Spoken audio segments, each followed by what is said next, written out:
দেখুন, ইলেকটোরাল বন্ডের ব্যাপারে আপনারা অলরেডি জানেন, কিন্তু এটা আনার পিছনে গেমটা কি ছিল, কোর্ট এমন কি জিনিস দেখিয়েছিল যার কারণে এটাকে আনকনস্টিটিউশনাল বা অসাংবিধানিক বলে সরিয়ে দিতে হলো। তো যখন গভর্নমেন্ট এই ইলেকটোরাল বন্ড নিয়ে এলো, তখন দুটা এনজিও ছিল, একটা ADR, association for Democratic reforms, এবং কমন কজ আর সিপিআই। এরা গভর্নমেন্টের আনা এই ইলেকটোরাল বন্ড আর অ্যাক্ট বা আইনে যেসব অ্যামেন্ডমেন্ট বা সংশোধন করা হয়েছিল সেটাকে চ্যালেঞ্জ করে সুপ্রিম কোর্টে পৌঁছে যায়, আর সেখানে একটা পিটিশন ফাইল করে শুরুর কিছু সময় পর্যন্ত তো এটাকে টালা হয়, এতে ডিলে বা দেরি হয়, কিন্তু তারপর কোর্টের ভিতরে হিয়ারিং বা শুনানি শুরু হয়, আর কোর্টকে এই ডিসিশনটা নিতে হতো যে গভর্নমেন্ট অফ ইন্ডিয়া ইলেকটোরাল বন্ডের যে স্কিমটা নিয়ে এসেছে সেটা কনস্টিটিউশনাল বা সাংবিধানিক কিনা। আর এই জিনিসটার উত্তর দেওয়ার জন্য কোর্টের সামনে দুটো প্রশ্ন ছিল যার জবাব তাদের দিতে হতো। প্রথমটা হলো, এই যে নাম ডিসক্লোজ বা প্রকাশ না করে ইলেকটোরাল বন্ডের মাধ্যমে যত ইচ্ছা তত ডোনেশন করা যেতে পারে আর তার নাম প্রকাশ হবে না, তো এটা কি আমাদের কনস্টিটিউশনাল আর্টিকেল 19 এ রাইট টু ইনফরমেশনকে ভায়োলেট বা লঙ্ঘন করে? দ্বিতীয় প্রশ্ন কোর্টের সামনে এটা ছিল যে এই যে কোম্পানিজ এক্সচেঞ্জ করা হলো যে আনলিমিটেড ডোনেশন করা যেতে পারে, ইনফ্যাক্ট লস মেকিং কোম্পানি বা লুকসানে চলা কোম্পানিও ডোনেশন দিতে পারে, তো এটা কি আর্টিকেল 14 এ ভায়োলেট করে? তো এই দুটো প্রশ্ন ছিল যা কোর্টকে উত্তর দিতে হতো আর এর ভিত্তিতে ডিসিশনও নিতে হতো। তো প্রথম প্রশ্নটা ডিসকাস করা যাক যে কোর্টের ভিতর কি ডিসকাশন চলেছিল। তো দেখুন, কোর্টের ভিতর গভর্নমেন্ট যারা এই ইলেকটোরাল বন্ড নিয়ে এসেছিল তারা এটা বলে যে আমরা এটা এই জন্য নিয়ে এসেছি যাতে ব্ল্যাক মানি বা কালো টাকা সরানো যায়, আর ডোনার বা যে দান করেছে তার নাম আমাদের বাধ্য হয়ে লুকাতে হচ্ছে, কারণ আন্ডার আর্টিকেল 21 একজন ডোনারের রাইট বা অধিকার আছে যে right two privacy, right to life. তো আমরা চাইলেও কি করে ডোনারের আইডেন্টিটি বা পরিচয় ডিসক্লোজ করে দেব। আর এই যে জিনিসটাকে ডিফেন্ড করার জন্য উদাহরণ দিয়েও বোঝানো হলো যে মেনে নিন আমি একজন ডোনার আর আমি একটা পলিটিক্যাল পার্টিকে ডোনেট করতে চাই, কোনো কারণে যদি সেই পলিটিক্যাল পার্টি না যেতে অন্য পলিটিক্যাল পার্টি জিতে চলে আসে, তাহলে তারা আমাকে জ্বালাতন করতে পারে, আমার প্রাণের ঝুঁকি হতে পারে, আমার পিছনে সিবিআই, ইডি সবই লাগিয়ে দিতে পারে, আমাকে হ্যারাসমেন্ট করা হতে পারে। তো যে লোকটা ডোনেট করেছে সে কখনোই চাইবে না যে তার আইডেন্টিটি ডিসক্লোজ হোক। যেমন যখন একজন নাগরিক ভোট দেয় তখন সে লুকিয়ে ভোট দেয়, সে সবার সামনে ভোট দেয় না, ওটা এজন্যই লুকানো হয় কারণ সেখানেও সেম জিনিস, যদি পলিটিক্যাল পার্টিগুলো জেনে যায় যে তাকে কে ভোট দিয়েছে কে দেয়নি, তাহলে তার বিরুদ্ধে পলিসি বানাতে পারে, তারও প্রাণের ঝুঁকি হতে পারে। তো এই কথাটা শোনার পর সুপ্রিম কোর্ট বলল যে আপনার এই কথাটা একদমই ঠিক, যে আপনারা ব্ল্যাক মানি সরাতে চান, এতে এই যে আপনারা ইলেকটোরাল বন্ড নিয়ে এসেছেন এতে লিস্ট রেস্ট্রিকটিভ মিনস টেস্ট যেটা হয় সেটা আপনারা ফলো করেননি।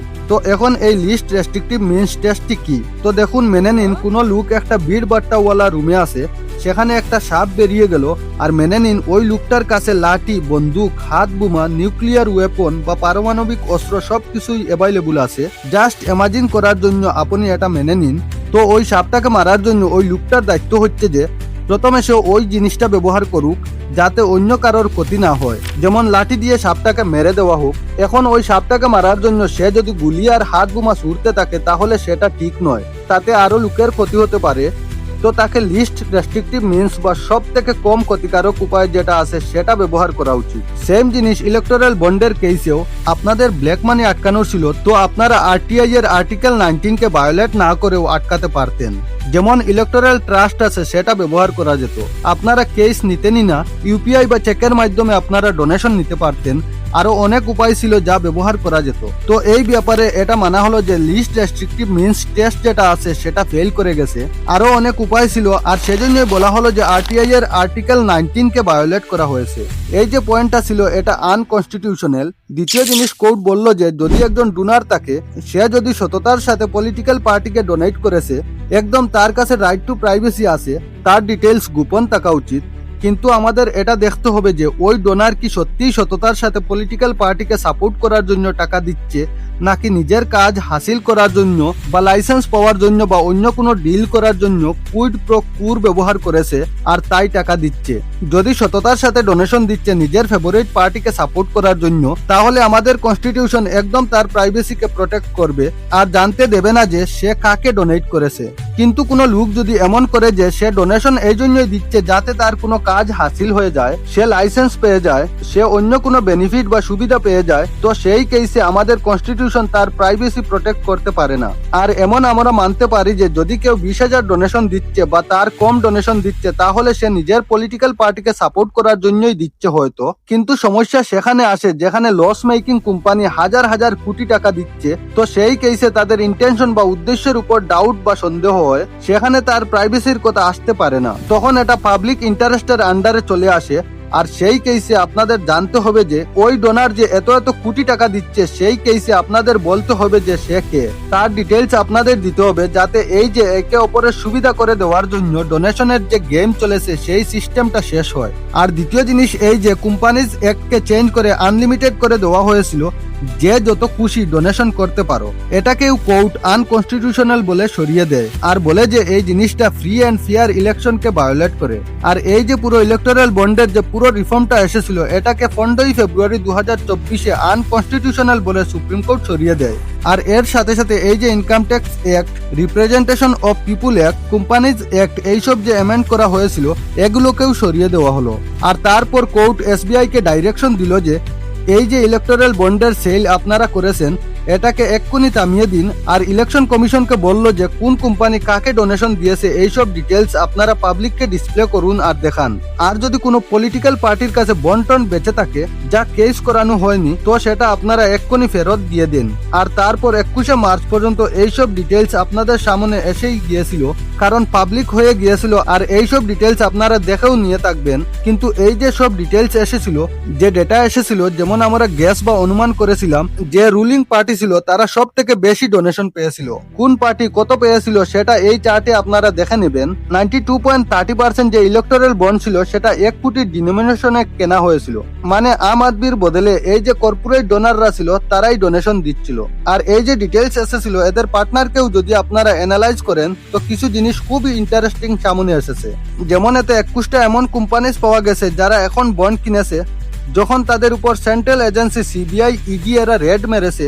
এগুলো ওই কোম্পানিগুলোর নাম। আর এখানে আপনারা দেখবেন যেই মাসে রেড পড়েছে সেই মাসেই টাকা দেওয়া হয়েছে।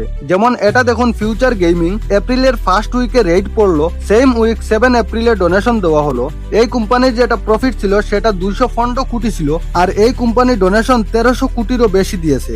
এই দেখুন এটা এর অফিস। আর এই জন্যই বলা হচ্ছিল যে এই যে কোম্পানিজ এককে চেঞ্জ করে আনলিমিটেড করে দেওয়া হয়েছিল, যদি এই জিনিসটা না করা হতো তাহলে এমন কেস আসতো না। এইরকমই অরবিন্দ ফার্মা যেটা ছিল নভেম্বর 2022-এ রেড করলো আর সেই টাইমে টাকা দেওয়া হলো। এইসব আপনারা পাউজ করে পড়ে নেবেন। আর যেই পার্টি যেই জায়গায় পাওয়ারে ছিল তারা সেখানেই বেনিফিট পেয়েছে। এইরকমই ডিএলএফ আর রবার্ট বার্ডার একটা ডিলকে নিয়ে জানুয়ারি 2021-এ ডিএলএফ এর অফিসে সিবিআই এর রেড পড়লো। আর তারপর পরে অক্টোবর 2019 থেকে নভেম্বর 2022-এর মধ্যে 170 কোটি টাকা ডোনেট করা হলো বন্ডের মাধ্যমে। আর তারপর এর 5 মাস পর এপ্রিল 2023-এ জানা যায় যে এই যে ডিএলএফ আর রবার্ট বার্ডার ডিল ছিল এতে কোনো ভায়োলেশন হয়নি। মেগা ইঞ্জিনিয়ারিং 11 এপ্রিল 2023-এ 100 কোটি ডোনেট করেছিল।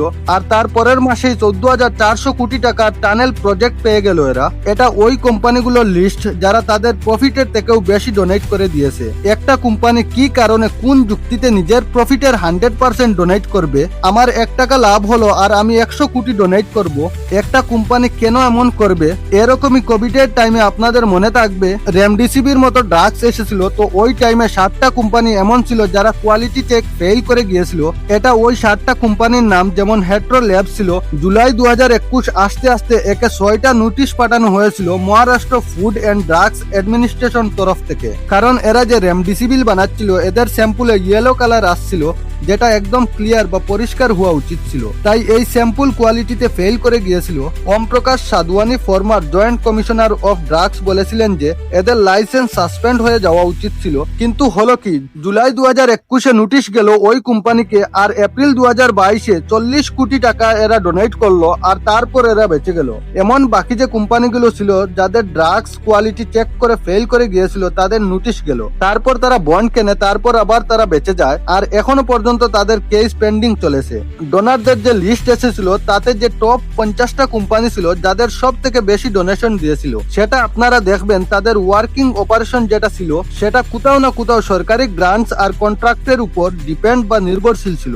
যেখানে ল্যান্ড বা জমির অ্যাপ্রুভেল, এনভায়রনমেন্টাল লাইসেন্স এইসব জিনিস দরকার হতো। তো দেখুন আপনারা, এই যে পুরো পলিটিক্যাল ফান্ডিং হয়, এটাকে নিয়ে যতই নিজের নিজের পার্টিকে সাপোর্ট করতে পারেন, কিন্তু সত্যি কথা এটা যে এতে ট্রান্সপারেন্সি বা স্বচ্ছতা আসা খুবই জরুরি। তবে আমাদের লাভ হবে যদি আমরা নিজের নিজের পার্টিকে ধরে লড়তে থাকি, তাহলে এতে আমাদের লোকসান হবে আর দেশেরও লোকসান। তো বন্ধুরা, আশা করি এই পুরো ব্যাপারটা এখন আপনাদের কাছে জলের মতো পরিষ্কার। এই ডেটাগুলো কোনো বানানো গল্প নয়, এগুলো সরকারি রেকর্ড আর সুপ্রিম কোর্টের অবজারভেশন। আমাদের দেশ, আমাদের গণতন্ত্র তখনও বাঁচবে যখন আমরা চোখ খুলে রাখবো।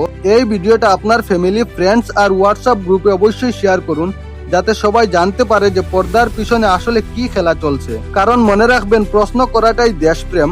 ভিডিওটি ইনফরমেটিভ লাগলে লাইক করুন, আপনাদের কি মতামত নিচে কমেন্ট করে অবশ্যই জানাবেন। দেখা হচ্ছে পরের ভিডিওতে, ধন্যবাদ।